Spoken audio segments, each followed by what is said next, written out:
On l'appelle le Woody, un homme de conviction, d'endurance et de combat. Mesdames et messieurs, installez-vous. Nous allons parler d'un homme qui, depuis plus de 50 ans, a consacré sa vie à une idée, celle d'une Côte d'Ivoire démocratique, souveraine et libre.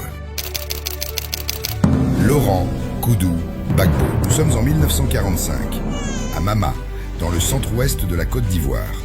Issu d'un milieu modeste, il grandit avec une soif de savoir et un goût pour la justice. Il obtient un doctorat à la Sorbonne, à Paris. Très tôt, il entre en résistance intellectuelle et politique. En 1982, il fonde le Front populaire ivoirien, FPI, refuge des militants de gauche et symbole d'opposition démocratique. Opposant farouche à Félix Houphouët-Boigny, il connaît la clandestinité, la prison, l'exil. En octobre 2000, il devient président de la République de Côte d'Ivoire. L'homme du peuple accède enfin au sommet de l'État. Mais le pouvoir sera tout sauf à repos. Crise, guerre, division. Il affronte une décennie tumultueuse où se mêlent passion politique et tragédie nationale. En 2011, renversé après une élection contestée, il est arrêté, puis transféré à La Haye, à la Cour pénale internationale. 10 années d'épreuves, de silence, de patience. En 2021, il est acquitté. Le vieux lion revient, toujours debout.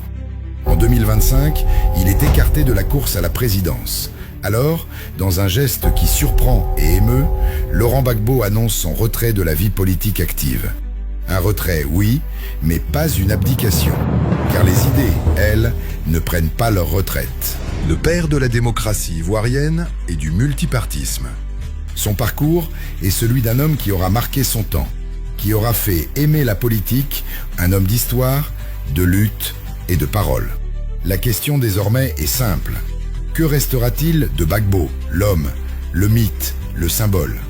La réponse appartient désormais à la mémoire du peuple ivoirien.